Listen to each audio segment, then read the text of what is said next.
Thank you for having me. Valerie, you are an undefeated fighter, but you're also successful as a model and doing other projects. How do you like to be thought of or described in general? I like to be thought of as an extremely talented, well rounded woman who likes to fight. Well said. And do you have an accomplishment that you're most proud of so far in your MMA career? Um, an accomplishment I'm so proud of is my debut, because the first time I debuted professionally, the first time I debuted not wearing shin guards, the first time I fought pro ever, I opened a main card for Bellator and I did a first round knockout with a stadium full of fans, and that was the most pressure I've ever had to handle my life on my debut. But that was definitely the biggest accomplishment I've had so far. Gabriel? Hey, Valerie. Hey. Hi. I was curious, did you see Alejandra Lara on Exatlon, and what did you think of her? And do you agree that she might have made it a little further than both you and George?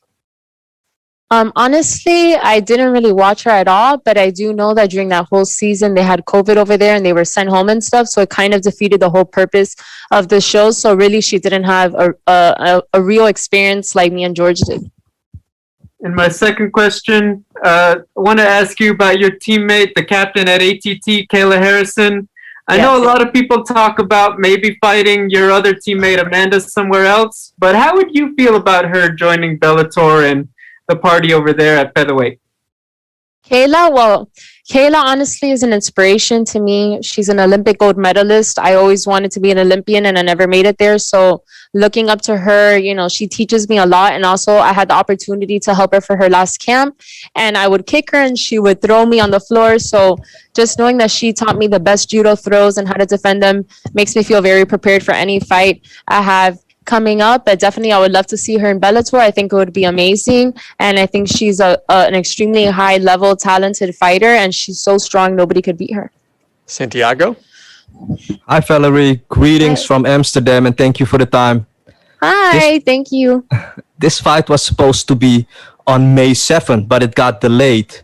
Joel Romero was also supposed to fight on May 7th, but that also fell apart. Were you bummed out that you couldn't share the card with a legend like Joel? Yeah, I mean, I was never supposed to fight on Yoel's card from the first place. It was a mistake.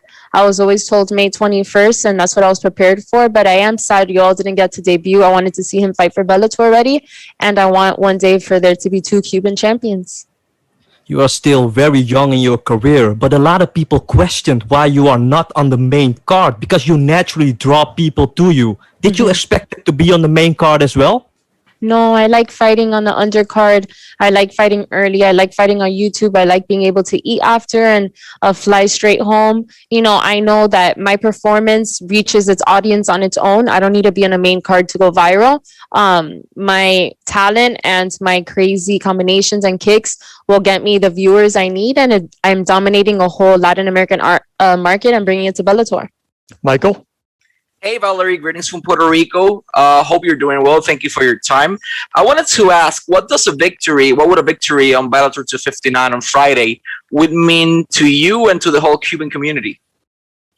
I mean, this victory would mean a lot to me because my grandfather just passed away at the end of February from COVID, and I want to dedicate this fight to my grandfather and all families who have had loved ones pass away because of the pandemic. I think it's a very strong topic. I didn't know it until it happened to me. So this fight, I have a lot of hurt in my heart, and I'm going to let it go in the cage.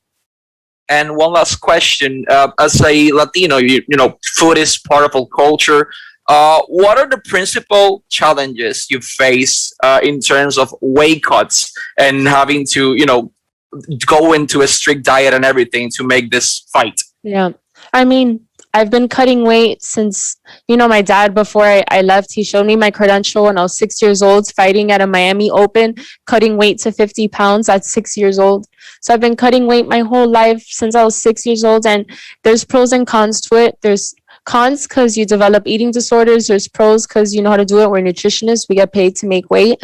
Definitely being a Latina, I don't have the same body as any other girl. You know, I gain weight very easily. I lose weight very easily. I know my body better than anyone else. But when I sign that contract, I commit to making a weight. And this is my job. I'm a professional. I'm always going to get it done. Pablo? Okay, hello, Valerie. This is from TMMA Ecuador. And the first thing I want to ask you is, how do you feel having a good friendship with Marina Moroz and Ariane Lipsky? How do you feel training with them? Oh my God, it's an honor. You know, those girls, especially Ariana Lipsky, she is such a sweetheart, so incredible, so talented. She teaches me so much. She learns from me as well.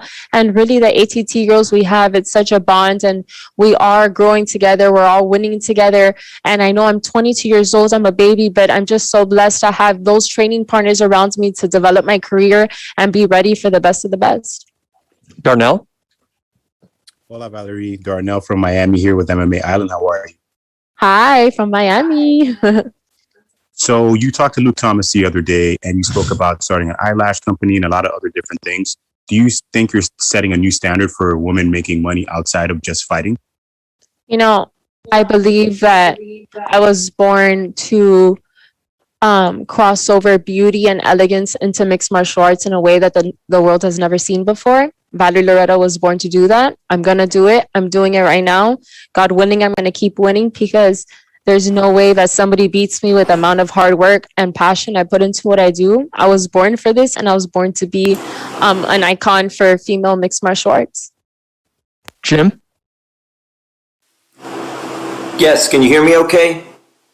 Yes, We can. Oh, great. All right. Yeah, Jim Barcelona, Miami Herald. Hey, Valerie. Hey, Jim. Hey, where does that take you? Where do you see a victory helping you get to the next step? Yeah, this victory is one more, hopefully, to get to the top and, you know, more experience being a young fighter. But definitely this victory is going to be so happy for me knowing what I've been through before this fight and also the dedication I have for it. And what have you learned so far, even going back to your first fight? What have you learned about yourself? What have you learned about just this whole crazy journey, ups and downs? Number one, I've learned that the intuition I've had in my heart about myself is right. I'm proving myself right. I don't care about anybody else. And apart from that, I've learned that I could go through anything in the world and in my life and still excel in the cage. Thank you so much. All the best. Thank you, Jim. Giancarlo? Hi, Valerie. Hope you're doing well. This is your first fight now since Bellator introduced the rankings, and you see yourself now ranked in the top 10. Just curious, as a fighter, does that put more of an added pressure on you to go out there and perform, knowing that you're ranked inside the top 10 and facing someone who's not ranked? Honestly, it just shows me that people see the potential in me as a fighter and also gives me more credibility. But at the same time, I block it out because I am a baby still. I deserve a fair chance of experience and opportunity like every other girl that I'm fighting has had. And I'm just going to do the right steps to make it to that belt and be a champion one day. All right, we'll take a couple more here. Mike?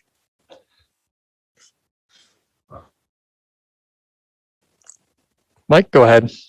Hi, Valerie. You kind of talked just recently about kind of how you view your career inside and outside the cage as a woman and as a fighter, beauty and elegance mixing with martial arts.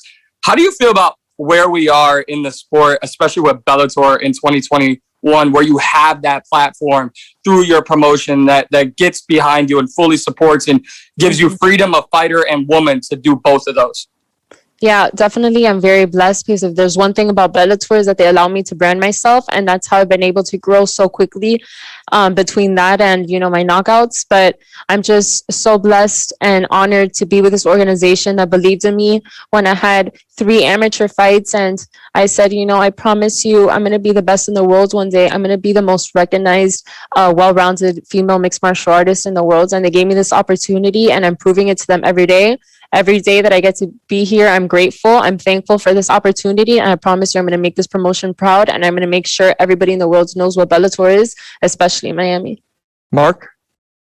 Master Loureda, it's Mark from Taekwondo Life magazine. Good to see you. Hey, How are you? You mentioned that you came to Bellator as a relative amateur. Now you've had a number of successful fights under your belt. it's given your opponents a greater opportunity. You're not an unknown. It's given them a greater opportunity to study you, to study the tape, to study perhaps any potential weaknesses. Does that play into your preparation for a fight? And does that do those things adjust as you go, or is that something that you just go with your game plan and let it be as it will? Honestly, on my fights, I fight differently. If I were to fight myself tomorrow, I wouldn't know how to fight me because every fight I come out differently. I either turn into a boxer, I come back to my muscle memory of taekwondo. I could turn into a wrestler. I could do anything, you know? So I think that's what makes it challenging for other girls to fight me. And also I have a muscle memory and repetition of taekwondo since I was a baby that I don't even think about in the cage. It just comes out like naturally. I love what I do. I've been doing this my whole life. And it's just such an honor to be able to represent taekwondo beyond master. Thank you. And the taekwondo world will be watching you in your fight. So good luck. Thank you. All right. Thank you very much for the time, Val. Good luck on Friday. Thank you.